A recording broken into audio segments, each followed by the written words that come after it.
What's going on, everyone? Welcome back to the channel if you're a returning subscriber. Welcome if you're new, and if you're new and you haven't subscribed yet, please do so. I greatly appreciate it. So today's video, I have a whole bunch of front suspension components. Lower control arms, upper control arms, tie rod ends, sway bar links, and sway bar bushings. Because my truck is almost at 92,000 miles, the front suspension is pretty much dead. Like bushing wise, ball joint wise, I can feel it, and the steering is just loose. It is all over the road, and that's unsafe. And also, if the ball joints get any worse, they could just kind of, fall off, and then I just kind of lose a wheel, and then, well, either way, that's not good. I should have done this probably like 15,000 miles ago, if anything 20,000 miles ago, because that's when I started to feel the front suspension get a little loose. And as you can see, I went with all Moog components because I ran these on my old truck, and I'm going to compare the parts to the OEM parts and show you why I trust Moog. But another reason, some of you might know, some of you might not, my old Ranger had a 2007. Some kid decided to pull a very illegal maneuver and smack the front driver's side of the truck, so basically like right here, and then his vehicle, his Jeep, went like this and then smacked the whole driver's side door and everything, shattered my mirror. Either way, he launched me over a curb. I'm gonna put some photos in right about here. So he sent me over a median, a curb, everything into a parking lot, and the whole time as I watched him just smack into me last minute at like 30 miles an hour, mind you, I figured I'll break a tie rod, I'll break a wheel, I'll do something, anything to minimize damage or try and avoid this accident. But there was no avoiding it when he was heading straight for me, and apparently didn't see me. Anyways, when he did this and launched me over everything, my suspension was true and straight. Now the truck frame wasn't. The frame was bent like a banana front to back, and the frame rails were almost all the way 90, but the front suspension took that hit like nobody's business. And I was running Moog suspension. It was maybe 5,000 to 10,000 miles old on that truck, and it held up to that beating, and I would say that's a pretty hard beating. And his front suspension on his passenger side, where he smacked me, was all collapsed and caved in, and the wheel was bent all sorts of different ways. And the dad was all, I just spent $500 to fix this. I'm like, dude, I spent more than that in just in parts, so shut your face. Anyways, let's get into it. First thing we gotta do is take the wheel off, and we're going to take the wheel off on both sides, and then we just gotta start unbolting things. So let's get into it and start taking off the wheel and unbolting the caliper, and then the, most likely, I think I'm going to do the lower control arm first. I don't know, we'll see what happens when I get into it. Let's get the wheel off though. All right, so I decided I'm going to start with the upper control arm, and to do this, it's literally this nut right here, a bolt in here, and a bolt right here. You can see the inside of the, or the head of the bolt here, and the other head of the bolt within here. So just got to undo all that, undo this, and the upper control arm can come off, and then we're going to put the jack underneath here to support this so it doesn't just completely drop or fall or go whichever way. So we're going to do it kind of one part at a time. So we're going to start with the upper control arm and take it out and put the new one in. So I will catch you guys in a little bit here. So if anyone's doing this job at home, just so you know, right here, you can't even put a socket on because of whatever this stupid thing is. I think it's something with ABS. So ABS module, you will not be able to put a socket, so you gotta do a wrench here and a wrench here, so, or a socket here if you can fit it in. But as you can see, I'm having a little difficulty, so this might take a little while. It might be easier just to remove the inner fender well, but I really don't want to, because these tabs tend to like break, as you saw with this thing. When I was doing this the first time with the Bilsteins, this all kind of broke apart, this like dust flap. So I'm gonna keep at it, and hopefully it just comes off eventually. I will catch you in a bit. I gotta remove this guy no matter what to take out the bolts up here. Why is it like that, huh? Why? Why not just have the bolts go in from the outside? Cool. So, okay. As you can see, the bolts are hitting this spring, so I guess I do have to remove this entire thing. And to do that, we have to remove these 3 nuts up here. So do these 3 nuts. This can drop down. And I guess we'll start unbolting the lower control arm too. So there's that bolt there. There's this nut here. So we'll start undoing the lower control arm, I guess. Cool!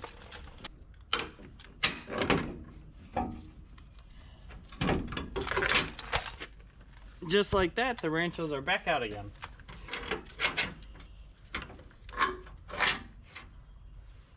That one was that side, that one's that side. Alright, so we have the upper control arm out, and let me go grab the new one. I'm going to show you guys the difference between these and why I go, like, one of the main reasons why I like Moog so much.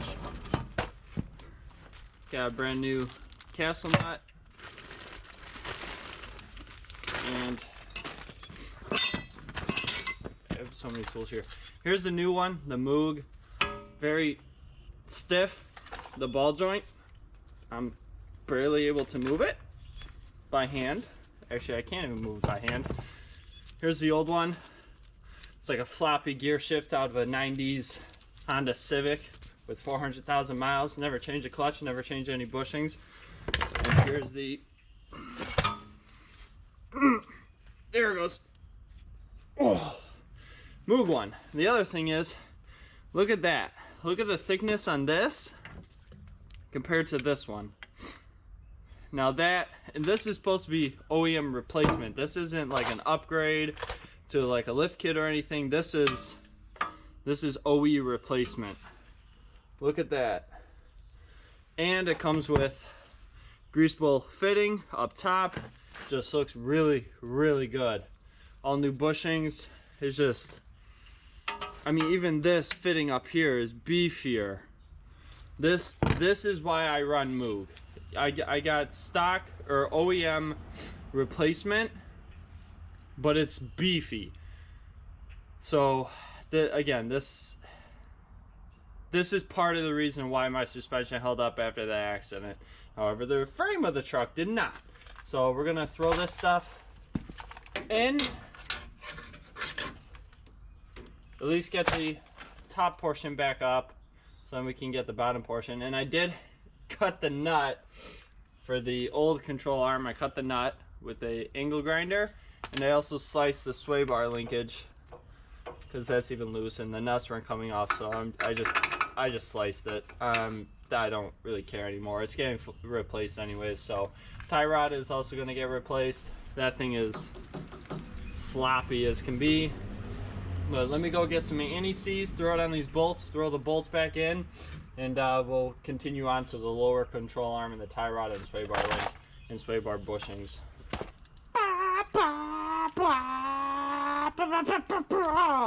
Whoops, wrong shift. Money shift. Garbage.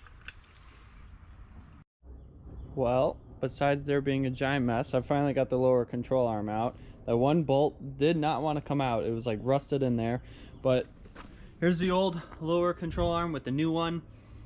Pretty much the same thing. Maybe a little bit sturdier in some spots, but otherwise very nice. Very glad with it. Just got to put it back in. Did get the tie rod off. The tie rod end off. And there's a chunk missing that's not supposed to be missing. Thanks to my angle grinder there.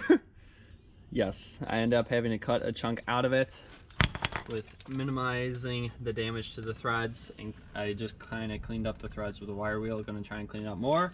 Throw some anti-seize on it. Take this nut off, put the new nut back on around the same location, and then twist on the new tie rod end. So here's a new tie rod end, greasable, very stiff, very hard to move. This one just kind of flails around. So it's still pretty good, but it was getting loose, so it was time to change it. The upper ball joint was for sure bad. The lower one, it was pretty loose, so it's just good to go ahead and change everything. And now it's just time to put everything back together. And I do have one last thing that I'm installing that I didn't think was going to get here till tomorrow, but it did come in today. That is this spacer right here. It's a little 1/2-inch spacer for the front suspension to lift it another like 1/2 inch to 1 inch, because this is already a 2-inch level, but because I have the airlift system in the back, it kind of raised the back of the truck up 1 inch. So 2 inches would have leveled us out, but my truck still has kind of a rake to it. So I want to get rid of that rake and get it up a little bit higher. So I end up getting these spacers to put on the front end. So I figured while I have this all apart, I'll put these spacers back in. But anyways, like I said, just gotta take this nut off.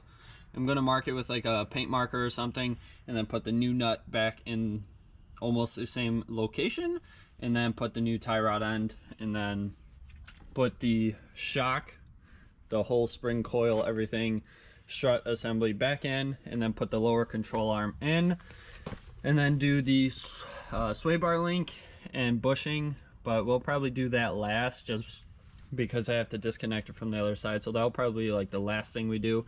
For now, it's tie rod end, shock tower, or strut assembly, control arm, or strut assembly, whatever, you guys will see it. Let me just get into it. Upper control arm is in, lower control arm, new tie rod joint is in.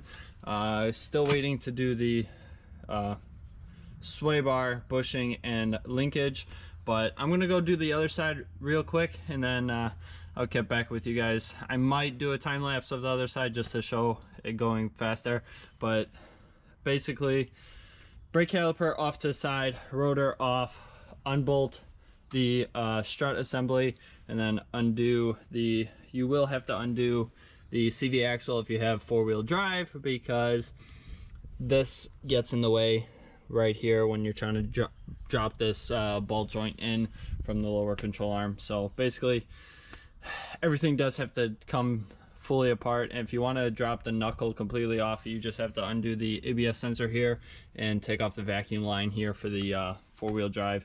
But I was trying not to take this completely off, and this way it was hanging off the upper control arm while I was doing the lower end. But that's that. Let me go do the other side and we'll wrap this all up.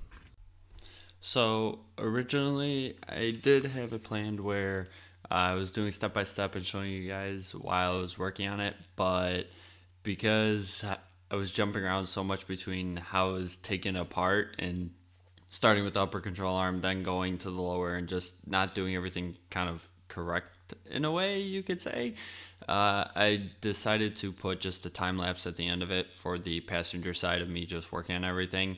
And hopefully me talking about it in the beginning still explains what I was doing with all these steps, and I tried to show it the best I can during the time lapse, and this way everything kind of went more smoothly. So you can see I was just taking everything apart, starting with the bottom control arm and then working my way upwards and just kind of doing everything at once while still trying to keep the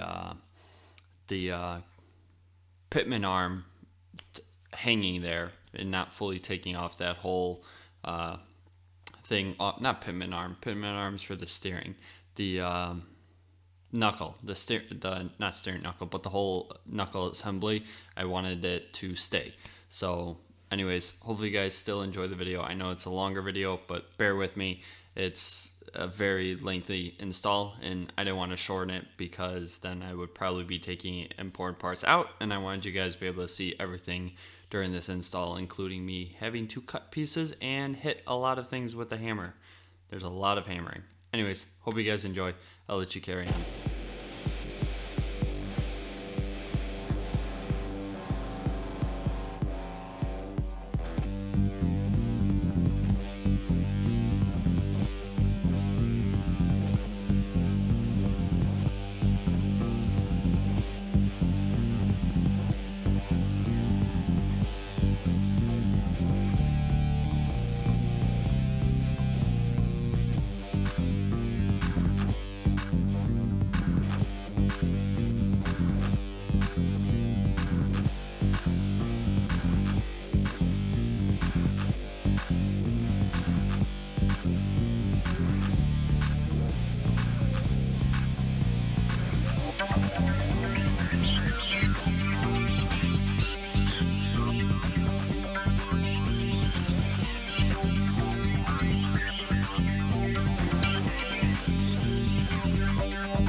Alright, so I was able to get the sway bar finally off, and I'm gonna just clean this up with some Scotch-Brite, but do y'all see this piece right here? Is it supposed to have one on this side? Because I have no idea. I've never taken off the sway bar. So, yeah, I'm gonna have to look into that. But otherwise, I just gotta clean this up, put the new bushings on, and put the new sway bar links in. And before I do, let me show you guys what these sway bar links look like. Because these things are beefy. They're not your typical sway bar links, and these are the part number that were given to me. So it's got double jointed. It's not just on whatchamacallit, like rubber bushings or whatever. So it's right up in there. That's gonna come down. And it's got greasable fittings, and it is beefy. But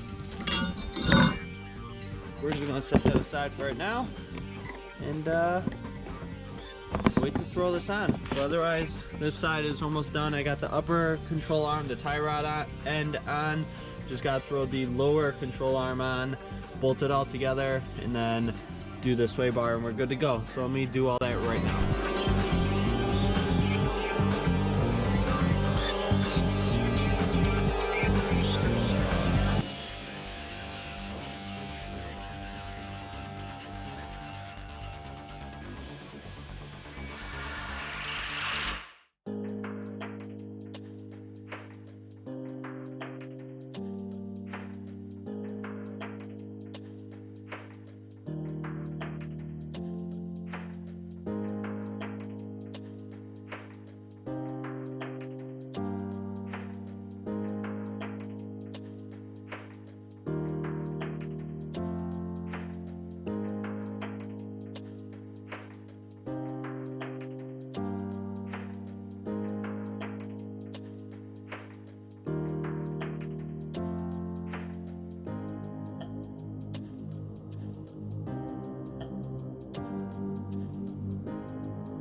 Alright, so everything's back together. Upper control arm, lower control arm, sway bar with the brand new beefy sway bar links that I need to spin around to get to the grease fittings.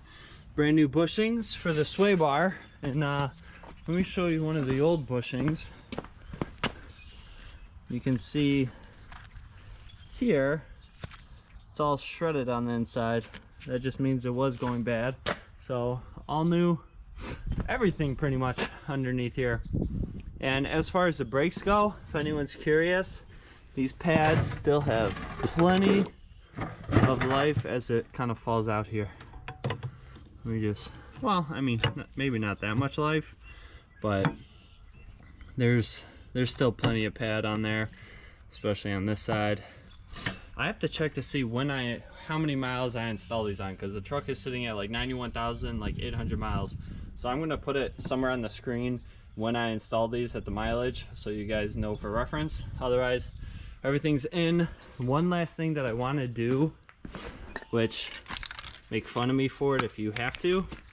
This is corrosion stop for Marines. I sprayed down my jet skis engines with this over the winter, and well, everything under here is gonna get it. Because everything but the brakes. So I want to do this before I put the brakes on. One last thing, I have to tighten down the strut assembly on this side, but otherwise everything is good to go. Whew. All right, let me finish tightening everything up, put the wheels and the brakes back on, and I will catch you guys as soon as it's back on the ground. Well, I got everything back together. The wheels are on, and just a little helpful tip. If you do not have any wrenches or sockets that are larger than 19 millimeter, I suggest you go and get yourself a set, because for this you're gonna use 21, 24, 27, and I got the extra long ones from well, our favorite bargain tool store, and I also got impact sockets as well, because I figured I would need the bigger sockets, and I did use these, both of these. So you get your coupons, go to the store if you do not already have wrenches this size, because you will need them for here. But otherwise, the level kit, the spacer things are on, and the truck is finally sitting at a level height that I like, and it is still going to settle down. And for right now, I'm just going to measure really quick. I don't remember what it was off the top of my head when I first just did the Rancho, so I'm going to put it on the screen. Oh wait, the wheel's different too. Ooh. Hopefully I measured from the center of the hub. Because from like the center of the hub to here is about 26-ish. So I'm gonna have to check back on my old videos to see where I measured it, but hopefully I measured from the center. But it should be, these spacers are like 1/2 inch thick, but it says it would raise it 1 inch, but it's probably going to be about 1/2 inch to 3/4 once it settles. So let's go take it for a test drive really quick. Does anyone else have the issue where the parking brake doesn't fully disengage when you pull the lever, and you have to like kick it back with your foot while holding the lever for the light to come off? Because if you do, let me know, because I'm probably going to do a video about replacing the return spring on this, because it sounds like a lot of people might have this same issue as me, which I don't like. I've gotten to the habit of just kicking it. But anyways, let's go. This is weird because it feels like the truck is still like on the jack stands, even though it's not. But I'm really hoping the front suspension is really tight now. Oh, that alignment is off. Okay, I have to focus because everyone is parked in my way. My steering wheel before was cocked left, now it's cocked right. Oh boy. Yeah, my front needs an alignment. Yeah, I need to get an alignment bad. I thought I got it good, but apparently not. Oh, there goes the camera. Otherwise, the front suspension feels really tight, and I'm happy about the tightness. I like the tightness. Take that how you will. But tight front suspension, that's a good sign, because that means I have more control over my vehicle on the highway, and especially while towing, because it's no fun not having control of your vehicle while towing, slash whatever you're towing. So besides the steering wheel being like cocked, it's actually tracking pretty straight, and it's stiff, like it's actually responding. Before I would be able to move it a little bit and it wouldn't really go. Now it's like, nope, I'm gonna go right where you point me. And I'm pretty sure everyone's looking at me as if I was a drunk driver. Joke's on you, I've never drank in a day in my life. Yeah, I need alignment. I'm gonna call and schedule that. But otherwise, hopefully you guys enjoyed this video. If you did, go ahead and hit that like button. If you didn't, go ahead and hit the dislike button, but let me know what I can improve on for next video. And as always, if you haven't done so already, please consider subscribing to the channel. And you have friends and family that you think would enjoy my videos, please share it with them, because I would appreciate the more subscribers, because this way I know you guys are enjoying my videos, and so are other people. But otherwise, front suspension's in, just gotta do an alignment, and then that's it for maintenance parts. Anyways, I will catch you guys later. Bye.